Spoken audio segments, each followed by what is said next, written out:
Hey guys, Mike here from Lunch Money Comics. Today I'm in the beautiful state of New Hampshire at the amazing Enterprize Comics in Keene, New Hampshire. This is a gorgeous comic book and collectible store. I know the owner, Tim. He's a great guy. Let's go inside and see if we can find some good stuff.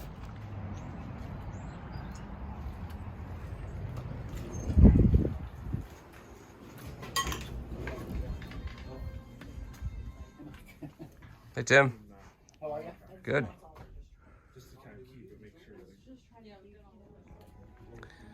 So this place has some of the best D&D stuff I've ever seen in a store.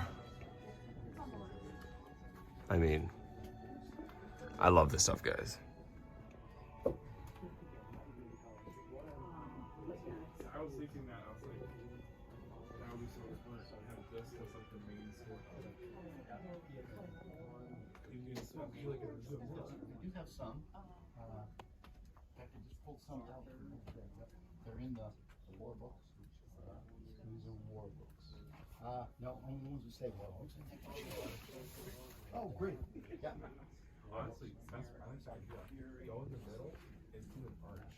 All right, I'll take those first. So, GI should have that. Got to go into it. Oh, yeah.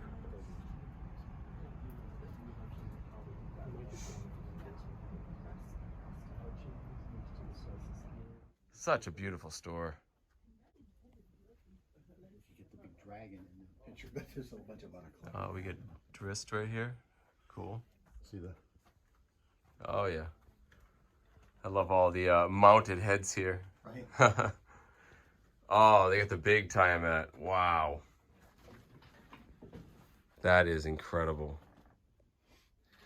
All right, guys, I'm here with the owner of Enterprise Comics. This is Tim, a guy I've known for a couple of years now.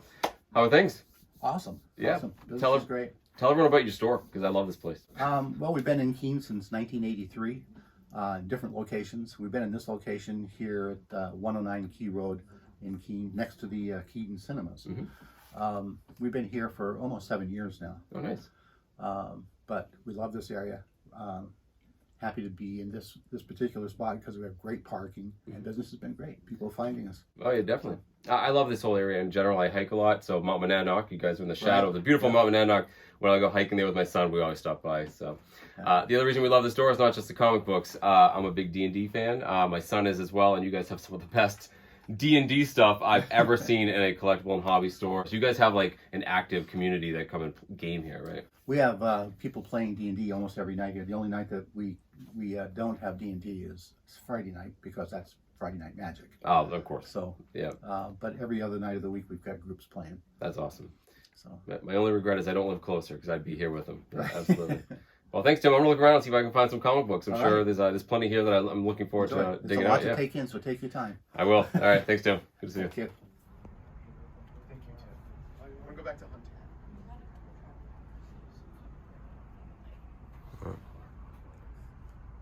Tons of slab books in here. What do we got?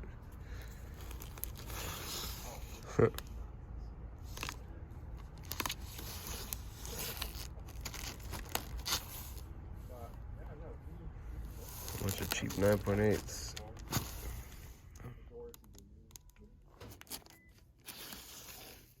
Awesome. The original Ghost Rider, very cool. Oh, that's neat.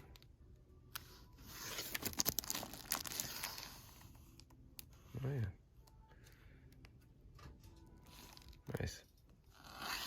Keene, first appearance 9.8. Wow.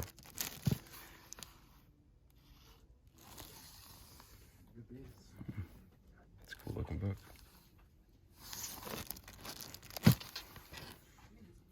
Oh, neat. Love that.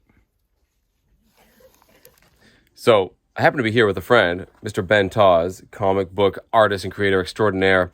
Ben likes a lot of the same things I do, particularly Dave Stevens. I told him I was on the lookout. He was here for about 5 minutes and pulled this out of a box. So you can smell these things, man. So keep hunting because this is exactly what I'm looking for today. So I was just peeking down here and I saw a couple of X-Men covers that I love, but these are not X-Men books. Britain's brightest comic book. Fantastic. So this right here looks like a reprint of X-Men number 11. And we get number 18 right here. Oh man, and more. I gotta check these out. Did you find another one? I may have found another one. Ah, man, how are you digging these out? I smell them. All right, well, good. I'm happy I brought you. Make a pile for me. It's the aura. It's the aura. Of Dave You feel Stevens the Dave Stevens spirit? going through me.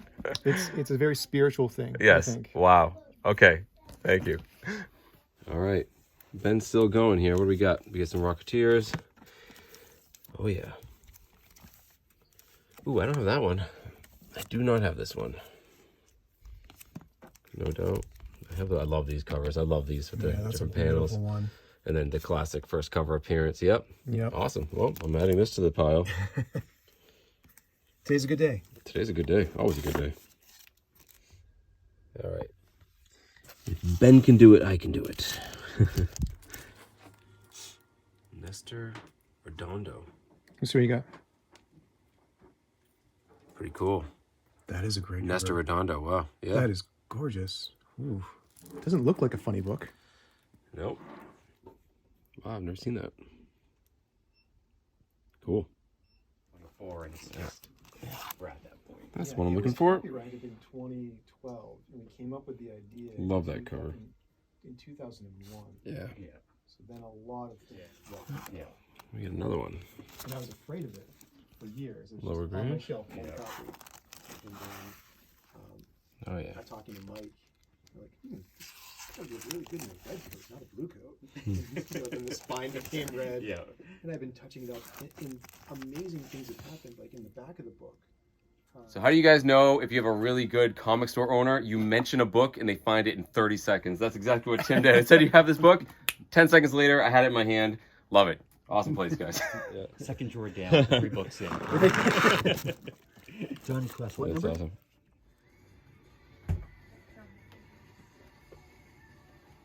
Going by set and then color and then alphabetical. You have to go into like. All right, and I got some coupons for the next time I come, which I'm going to be coming back as often as I possibly can, Tim. Awesome store. All right, Tim, thanks a lot. See you next time. You guys again. Take it easy. All right, guys, a fantastic store, a gorgeous store, and I got some pretty awesome comic books. So let's go home, guys. I'm really excited to show you everything that I got. So there you go. That was Enterprise Comics, etc. in Keene, New Hampshire. And you guys heard me say in the footage, this is an absolutely gorgeous comic book store. Not just comic books, they have etc. in the name because there's so much more than that. They have Dungeons and Dragons, they have magic cards, they have cool statues. It's just a gorgeous store, incredibly clean, well organized. Guys, I could sit here and throw platitudes at you all day about how awesome this store looks. Instead, I'll let the footage speak for itself. If you're ever in New England, definitely check it out, guys. It's an awesome place. Instead, I want to take a few minutes talking about the people that I was meeting there because, honestly, I spent more time probably talking than looking at comic books. But there are people worth mentioning, starting with the awesome owners. I always say, guys, the highest praise I can give a comic book store is how inviting it is. If you go in and you feel welcome and like you belong and you're comfortable, it's already like high marks in my book. And, I walked in and I've known Tim since before my channel started. I only see him, a couple times a year. But I tell you, I walk in, he immediately came around the counter, shook my hand, asked me how I was doing. And, we started up a conversation we had left off 6 months ago at a comic show. That's the kind of guy he is. And, he and his wife have, they give so much back to their patrons there. They have all sorts of, I'll talk about this in a bit, but especially like coupons and membership programs and things like that. And you guys can tell, like, when owners put that much time and effort into not only making their store look great, but making it accessible for their customers, I just think it speaks volumes to how much they respect the hobbies they represent. And I can't speak highly enough of them, guys. I definitely check them out if you ever have the chance to. And if you don't ever see them up in New Hampshire, they gave me this fantastic... I love this too, guys. They actually have a printout of all the different shows they're going to be at, like, on the East Coast. I always talk about how hard it is to find, like, all these locations. People ask me all the time, like, where do you find out about these things? I either hear from word of mouth or I have to find them on social media. No, you know, like they're so organized. Like, here's everything we're going to be at, and then you can see us there. I thought that was awesome. So I get this as my cheat sheet for the rest of the year. Maybe if you're on the East Coast, you'll see them at one of those shows, guys. I can't speak high enough about them. The next person I want to talk about is the person I went there with. You saw him in the footage, Ben Tawes. I've talked about Ben on my channel in the past. He's a friend of mine. He is a comic book creator and writer. Yeah, he actually self-published his own graphic novel on a dare. Someone dared him to make a comic book, and he said, like, hold my beer, and he did an entire graphic novel. He's a very talented guy. I've become pretty good friends with him over the last couple of months. And even though he's a comic creator, he was not a comic book collector until he met me. But when he did and started collecting, he really latched on to Dave Stevens, an artist I've been collecting a lot in the last 6 months or so. Ben went full down the rabbit hole of Dave Stevens. And he was up at this store a few weeks ago with his wife, found some Dave Stevens, saw there were some extra ones that I didn't have, and said, hey, let's go visit Tim and get those last books out of there. I said, it sounded like a great morning, you know, hanging out with him, you know, just a guy's trip up to New Hampshire. So yeah, Ben's a great guy. I have a story for the end of this video relating to Ben and Dave Stevens, believe it or not. Definitely stay tuned for the story, guys. It's kind of wild. But in the meantime, you know, if you want to see more of Ben's work, I'll put some links down in my description. You can see all about Freedom Edge and the other work he's worked on. The last person I want to mention was actually a complete stranger who walked into this store. So me and Ben were there pretty much right after they opened. Weren't many people there. And this young man comes in at one point and looks at us and just kind of walks by. And, you know, me and Ben were talking, and every once in a while, this guy would kind of glance at us, but didn't say anything until Ben said my name. He said something like, hey, Mike, look at this. At which point this guy goes, I thought it was you. He actually recognized me from the channel, from Lunch Money Comics, but he wasn't entirely sure it was me, so he didn't want to, like, embarrass himself. But he introduced himself. He was an awesome guy named Conlin. He was a local. This was his local comic book store, huge comic book collector. So we talked for a long time, actually, you know, all three of us plus Tim. And in fact, Tim had a copy of Ben's Freedom Edge, which he swung on over to Conlin to check out. But long story short, guys, come to find out, Conlin is also, get this, a comic book YouTuber. He has his own channel called Conlin's Comics. And he's relatively new, but still, like, guys, I checked it out. I subbed him up right away. And when I got home, I watched a couple of episodes. And I tell you what, he's pretty good. He has a great personality. He has great screen presence, a great voice, and fantastic comic books. I saw many comic books he showcased that were right up my alley, but he's particularly into DC. So any DC fans out there, you would love the books he picks up. Now, I told him I'd give him a shout out on the channel, but I think I can actually do one better. Because I have a friend named Brian Big B McFly, the comic book guy, who is a comic book YouTuber and Instagrammer. And last year he had an awesome award-winning comic book content community building event called the Comic Book Shoutout. The idea here would be that, like, content creators could shout out lesser known or smaller comic book YouTubers to try to get them more attention. They had, you know, tons of giveaways throughout the year where they did, you know, art and comic giveaways. By the end of 2023, there was over 100 channels mentioned. They had a big year-end thing where they gave away a grand prize, and it was awesome, and it got a lot of attention to some worthy YouTubers. Well, I was talking to Brian the other day, and he was going to start it all back up again for 2024, and I said, I know exactly the channel to mention first. So my first comic book shout-out of 2024 is Conlin's Comics, guys. Absolutely go check him out, guys. Watch his videos, sub him up if you like him. He could definitely use the attention, and I truthfully think he's a good one, and you guys will enjoy him. All right, all that being said, guys, I have some comic books to show. You know the little spiel I always say. I'm not going to say it. Just look at this little picture right here and do those little things, and then look at this picture if you do Instagram, and you can do that thing. Let me show you the awesome comic books that I got at Enterprize Comics. So the first thing I want to show you is actually not a comic book at all. It's actually this. So what this is actually an advertisement for a pop-up comic book that was printed, it looks like 2007, actually printed in Massachusetts. Yeah, they did a couple of these where it was like a pop-up book, comic book, and this is an advertisement for the XMen one. But you guys know I love the XMen, so how could I say no to that? We get the new XMen right there. We have a couple panels of XMen #1.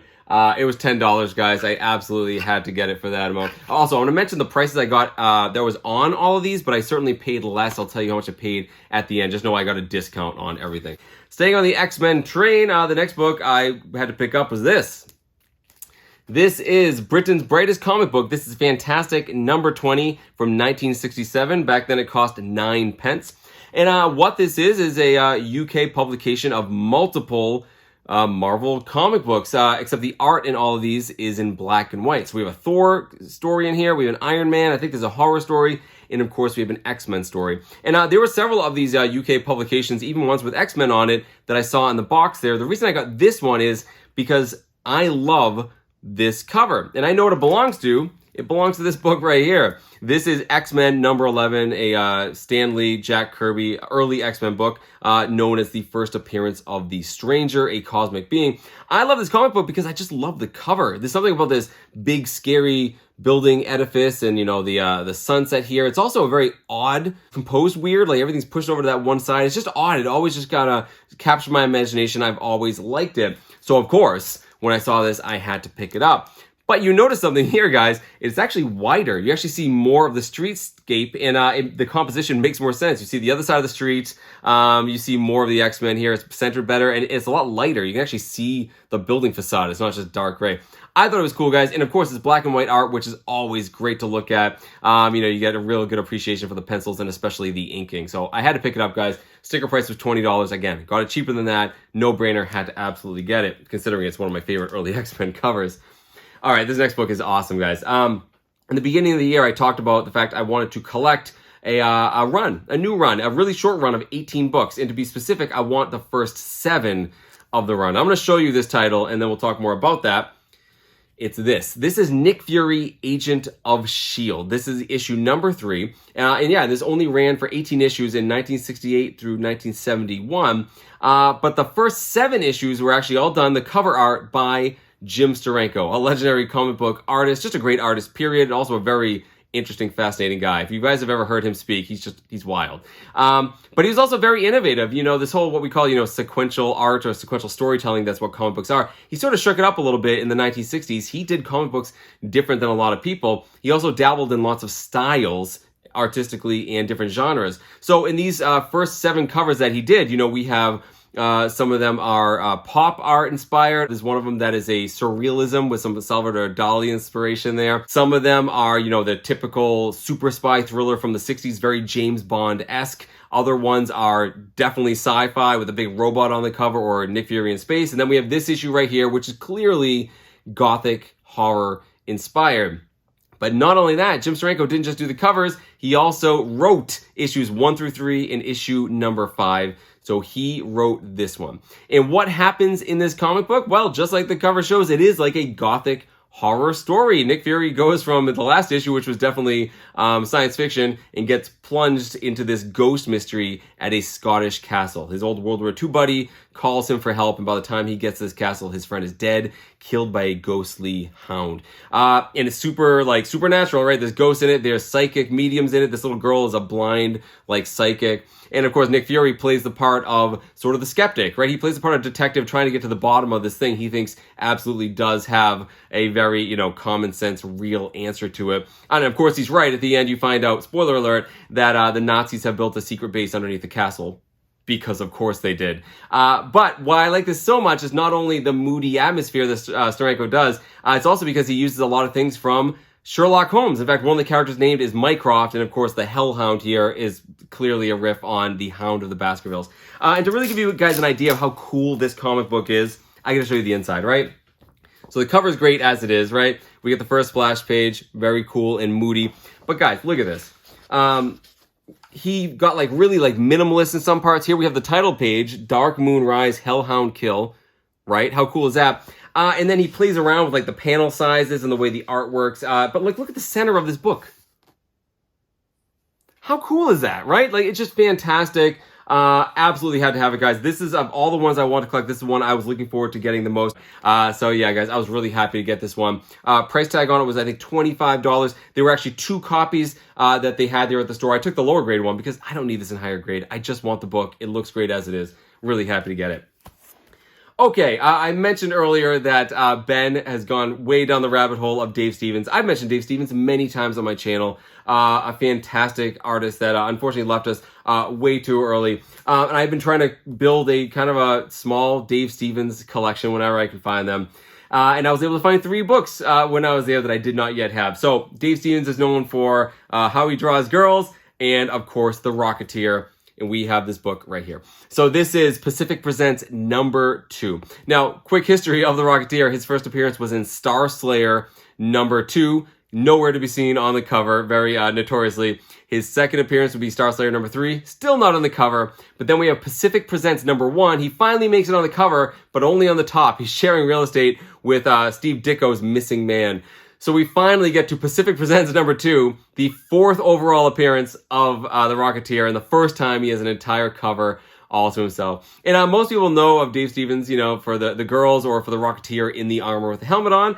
I think this is cool because I love Dave Stevens for how he does faces. And here we see the hero, Cliff Secord, with the helmet off, although you do see the Rocketeer silhouette. I thought it was cool, guys. It was only $10. Absolutely had to pick it up. I did not have it in my collection. Happy to add it to the Rocketeer pile. Next up, this is actually a pretty famous book by him. This is Alien Worlds #2 from 1983. You know, this was a short run. There was like 7 issues in it. This is the second issue of that run, and starring this lady right here, Aurora. The more famous issue in this, the cover by him is #4. It's got the girl with like the bubble helmet in space. But I thought this one was pretty cool, guys. $25. Again, I got it cheaper than that. And I just mentioned how good the faces are. Look at this alien, like how evocative that is. I thought it was great. Oh, and the last one I got is the one that you saw Tim fish out for me. I said to Tim, hey, I'm looking for that King Kong cover that Dave Stevens did. 30 seconds later, he had this in his hand. This is book 1 of a 6-part adaptation of the original King Kong movie. Yeah, this is the first issue that in that series, and this one, of course, is Dave Stevens with the very 1930s looking King Kong, and of course, the damsel in distress that he was so good at drawing. Pretty neat, guys. I'd never actually seen this comic before until Ben actually got one in the same place a few weeks ago. So I was really happy to get these 3 books, guys, and add them to my collection. Oh, this one here was $20. Again, got it cheaper than that. So I told you guys earlier that I had an interesting story regarding Ben and Dave Stevens. And that's because Ben is one of those guys that does things at like 150%. When he wants something, he goes and gets it. And he really wanted to see Dave's art in like the full size format, like the size that he would have drawn it in. So he was looking for big Dave Stevens prints to put in his office. So we found an eBay store and an Etsy store run by the Dave Stevens Trust. They call it the Rocketeer Trust. But he was having a hard time getting like exactly what he wanted. So of course he contacts the trust and started emailing with people. In long story short, guys, the person he was corresponding with, the person who runs the Rocketeer Trust, was Dave Stevens' sister, Jen. Jen Stevens runs the Rocketeer Trust. Ben was corresponding with her for weeks, telling her, not only what he's looking for, but how much he loved her brother's work. So they were going back and forth, and he mentioned the reason he knew of Dave Stevens' all was because of his buddy Mike and his YouTube channel, Lunch Money Comics. He sent her some links, and guys, this blows my mind, but Dave Stevens' sister has watched Lunch Money Comics. How crazy is that, guys?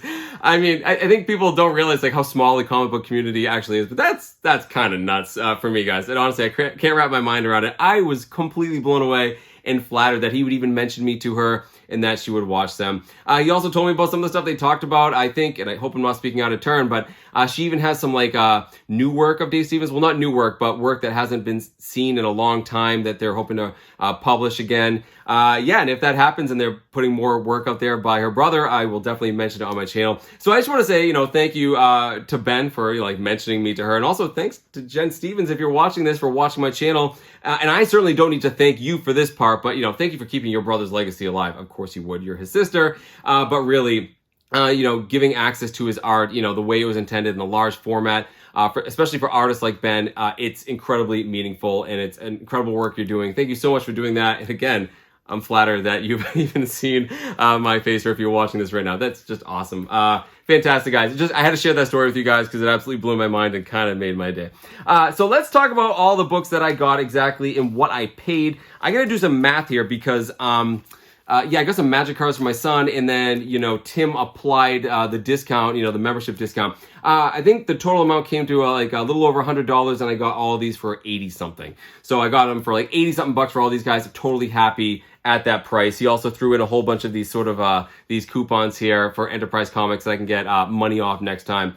Again, guys, this is sort of customer service that they do there. Fantastic place. But head on down to the comments, guys, and let me know what you think of all the comic books that I got. Let me know what you think of the price I paid. Let me know what you think of the store and everything you saw in it. It's a really cool store if you ever have a chance to go. And of course, the guys I mentioned, definitely check out Ben's work. I'll put some links down below. And definitely check out Conlin's comics, guys. You could definitely use the attention and the subs. And that is it, guys. Thank you so very much for watching. Keep hunting for comic books in strange and unusual places as well. Support your local comic book stores, especially if they're the good ones. And I'll see you guys in the next one.